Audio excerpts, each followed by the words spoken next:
Hello teacher, स्वागत है आप लोगों का ग्रैंड मैथमेटिक्स एनालिसिस क्लास में। आज हम लोग बहुत ही इंपॉर्टेंट क्वेश्चन को देखेंगे, तो आप लोग मुझसे बने रहने के लिए मेरे चैनल को सब्सक्राइब कीजिए। आज का पहला क्वेश्चन हम यहाँ देखते हैं। कहता है इसमें से निम्न में से कौन सा अध्यापक द्वारा पार का उदाहरण नहीं है। तो सबसे पहले हम समझेंगे कि यह पार क्या होता है। तो पार एक ऐसी तकनीक होती है जो बच्चों की क्षमता बढ़ाने के लिए सही समय पर सही मात्रा में सही तरह का समर्थन प्रदान करता है।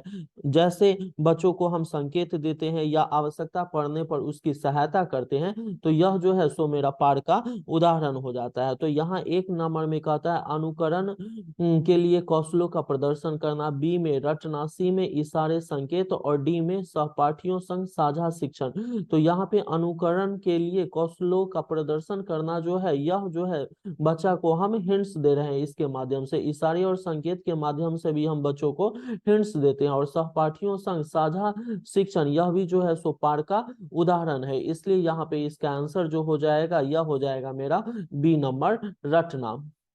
नेक्स्ट क्वेश्चन यहाँ पे कहता है इनमें से कौन सा पूर्णतः अनुवांशिकी द्वारा पूर्व निर्धारित होता है। मतलब कि कौन सा जो है इसमें अनुवांशिक के द्वारा पहले से ही निर्धारित होता है। तो इसका पहला ऑप्शन यहाँ पे कहता है मित्रों का चयन, बी में कहता है आंखों का रंग, और सी में कहता है शैक्षणिक सफलता, और डी में कहता है शिक्षा में रुचि। तो इसका आंसर जो हो जाएगा, यह हो जाएगा हमारा बी नंबर, आंखों का रंग।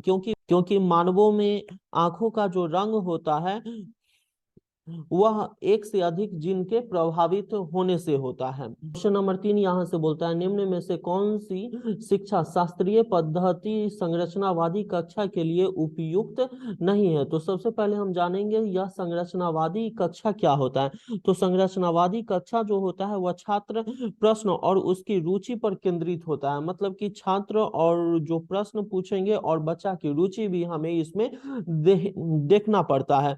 तो यहाँ पे कहता है ए में हमें बहुआयामी परिप्रेक्ष्य का प्रोत्साहन, बी में कहता है सामूहिक सहयोगिता, सी में कहता है वेधन व दोहराव। तो इसका आंसर जो हो जाएगा वह हो जाएगा वेधन और दोहराव। अगला क्वेश्चन चौथा कहता है यहाँ पे विकास है। तो सबसे पहले हम जानेंगे कि यह विकास क्या होता है। तो विकास जो है वह व्यक्ति में यथा समय होने वाले परिवर्तनों को ही कहा जाता है। मतलब कोई भी व्यक्ति में जो चेंजिंग आता है उसी को यहाँ पे विकास कहा जाता है। तो ए ऑप्शन यहाँ पे कहता है एक आयामी है, एक दिशाई है, में बदलाव किया जा सकता है, और डी में कहता है आनुवांशिकता द्वारा पूर्ण रूप से पूर्व निर्धारित। तो इसका आंसर हो जाएगा में बदलाव किया जा सकता है, क्योंकि विकास में व्यक्ति जो है वह चेंज होते रहता है।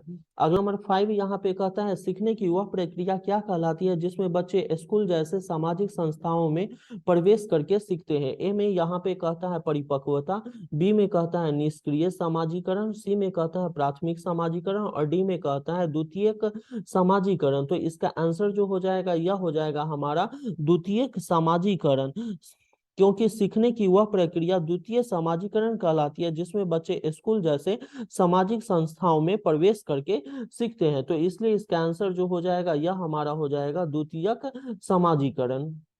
छठा क्वेश्चन यहाँ कहता है कोहल वर्ग के भौतिक विकास समाजीकरण सिद्धांत में दूसरे स्तर पारंपरिक नैतिकता की तीसरी अवस्था को क्या कहा जाता है।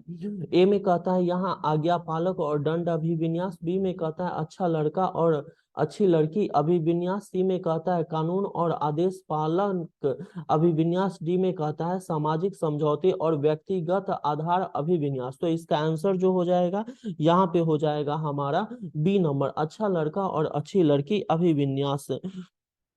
7 नंबर यहाँ पे क्वेश्चन कहता है निम्न में से किसने सामान्य बुद्धि के विचार को नकारा और बुद्धि को अनेक विशिष्ट संक्रियाओं के पदों के रूप में परिभाषित किया। ए में कहता है चार्ल्स स्पीयरमैन, बी में कहता है अल्फ्रेड बिनेट, सी में कहता है थियोडोर साइमन, और डी में कहता है हावर्ड गार्डनर।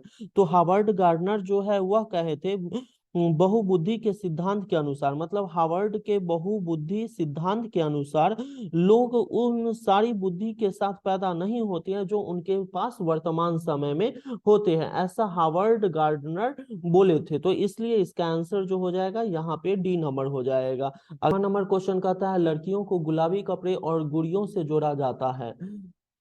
और लड़कों को नीले कपड़ों एवं कारों से जोड़ा जाता है, यह किसको दर्शाता है? ए में कहता है जेंडर निरंतरता, बी में कहता है जेंडर सशक्तिकरण, सी में कहता है जेंडर विविधता और डी में कहता है जेंडर रूढ़िवादिता।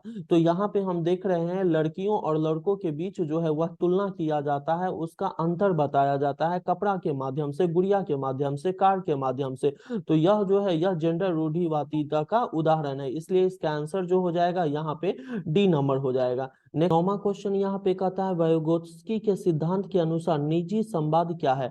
ए में कहता है बच्चों के आत्म केंद्रीयता का घोतक है, बी में कहता है बच्चों के क्रियाकलापों और व्यवहार का अवरोधक है, सी में कहता है जटिल कार्य करते समय बच्चे को उसके व्यवहार संचालन में सहायता देता है, और डी में कहता है यहाँ पे सॉरी यहाँ जो हो जाएगा यह सी तक हो जाएगा और डी यहाँ से होगा, यह संकेत देता है कि संज्ञान कभी भी आंतरिक नहीं होता। तो इसका आंसर जो हो जाएगा वह हमारा हो जाएगा सी, जटिल कार्य करते समय बच्चे को उसके व्यवहार संचालन में सहायता देता है, क्योंकि वाइगोत्स्की के सिद्धांत के अनुसार निजी संवाद जटिल कार्य करते समय बच्चे को उसके व्यवहार संचालन में सहायता देता है। 10 नंबर क्वेश्चन यहाँ पे कहता है पियाजे के अनुसार कौन सा कार्य रूप सूचना को संगठित और प्रतिपादित करता है? ए में कहता है व्याख्यात्मक प्रतिदर्शक, बी में कहता है स्कीमा, सी में कहता है अग्रिम संगठन और डी में कहता है संवेदी मुद्रक। तो पियाजे के अनुसार स्कीमा जो है वह कार्य रूप सूचना को संगठित और प्रतिपादित करता है। तो सबसे पहले हम जानेंगे कि यह स्कीमा जो है यह स्कीमा क्या होता है। तो बालक के मन में, उसके दिमाग में जो चीज पहले से होती है, बालक पहले से मस्तिष्क में जो चीज उस उपस्थित होता है उसकी सहायता से किसी दूसरे विषय के बारे में एक धारणा उत्पन्न करता है, तो इसी को स्कीमा कहा जाता है। जैसे बालक जो है वह आकाश में एक काला कौवा को उड़ते हुए देखता है, उसी समय एक काला जो है वह कोई अन्य पक्षी आ जाता है तो वह उसे कौवा समझने लगता है, तो यही जो है यह स्कीमा है। अगला क्वेश्चन है एक संरचनावादी कक्षा में निम्न में से किस पर महत्व दिया जाना चाहिए? ए में कहता है संकलनात्मक मूल्यांकन को, बी में कहता है संरचनात्मक मूल्यांकन को, सी में कहता है एक आयामी मूल्यांकन को और डी में कहता है मानकीकृत एवं एक समान मूल्यांकन को। तो इसका आंसर जो हो जाएगा यहाँ पे हमारा बी नंबर हो जाएगा। एक संरचनावादी कक्षा में संरचनात्मक मूल्यांकन पर महत्व दिया जाना चाहिए, तो इसका आंसर जो हो जाएगा वो हमारा हो जाएगा यहाँ पे बी नंबर। 12 नंबर क्वेश्चन यहाँ पे कहता है रश्मि अपनी कक्षा में विद्यार्थियों के सीखने की क्षमता को ध्यान में रखकर विभिन्न प्रकार के कार्यकलापों का उपयोग करती है और सहपाठियों द्वारा अधिगम को बढ़ावा देने के लिए समूह भी बनाती है। निम्नलिखित में से कौन सा इसका समर्थन करता है? ए में कहता है यहाँ सिगमंड फ्रायड का मनोयोनिक सिद्धांत, बी में कहता है लेव वाइगोत्स्की का सामाजिक सांस्कृतिक सिद्धांत, सी में कहता है लॉरेंस कोहलबर्ग का नैतिक विकास का सिद्धांत और डी में कहता है बीएफ स्किनर का व्यवहारवादी सिद्धांत। तो इसका आंसर जो हो जाएगा वो हो जाएगा मेरा बी नंबर, लेव वाइगोत्स्की का सामाजिक सांस्कृतिक सिद्धांत। क्वेश्चन नंबर 13 कहता है जिन पियाजे के सिद्धांत में वर्तमान स्कीमा द्वारा परिवेश को समझ पाने की असमर्थता के कारण एक नए स्कीमा की रचना क्या कहलाती है? ए में कहता है समायोजन, बी में आत्म सातीकरण, सी में अनुकूलन, डी में संगठन। तो सबसे पहले हम यहाँ जानेंगे कि समायोजन जो है वह क्या होता है। तो समायोजन जो है वह एक मानसिक प्रक्रिया है जिसमें बच्चा जो है, बालक जो है वह नई सूचना के अनुसार समायोजन करता है। अगला क्वेश्चन है यहाँ 14 नंबर एक संरचनावादी कक्षा में अध्यापक और छात्रों की क्या भूमिका होती है? ए में कहता है कक्षा में शिक्षक व विद्यार्थी दोनों निष्क्रिय होते हैं, मतलब कि दोनों जो है काम नहीं करते हैं, तो ऐसा तो संभव होगा नहीं। और बी में कहता है यहाँ छात्र क्रियाशील है परंतु अध्यापक निष्क्रिय है, मतलब कि छात्र जो है वो काम करेगा और शिक्षक जो है वह सहयोग नहीं करेगा, तो ऐसा भी नहीं है। अध्यापक और छात्र दोनों ही क्रियाशील है। और डी में कहता है अध्यापक क्रियाशील है परंतु छात्र निष्क्रिय है, तो ये तो संभव ही नहीं है।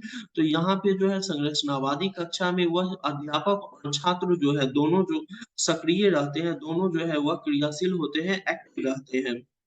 संरचनावादी कक्षा में जो होता है छात्र प्रत्येक दिन अपना प्रयोग करते हैं, निष्कर्ष निकालते हैं और निष्कर्षों की तुलना भी करते हैं।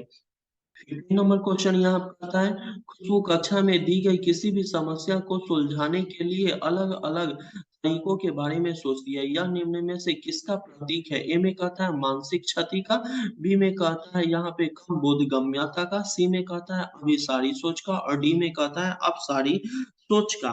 तो इसका आंसर जो हो जाएगा वह हमारा हो जाएगा डी नंबर अपसारी सोच। तो यहाँ हम जान लेते हैं कि अपसारी सोच किसे कहते हैं। तो जब कोई व्यक्ति के सामने कोई समस्या रखा जाता है और उस समस्या के समाधान के लिए वो व्यक्ति अपनी कल्पना शक्ति और सृजनात्मकता शक्ति का प्रयोग करता है, मतलब कि वह कल्पना भी करता है और सृजन भी कुछ करता है। तो उस समस्या के समाधान के रूप में एक से अधिक हल प्रस्तुत करते हैं। जैसे कभी-कभी आप भी कोई ऐप वगैरह खोज करते होंगे और उसको खोजने के चलते जो है आपको कोई अन्य चीज़ प्राप्त होता है। तो इस प्रकार का जो सोच है यह अपसारी सोच का उदाहरण है। मतलब ऐसे ही सोच को हम लोग अपसारी सोच कहते हैं।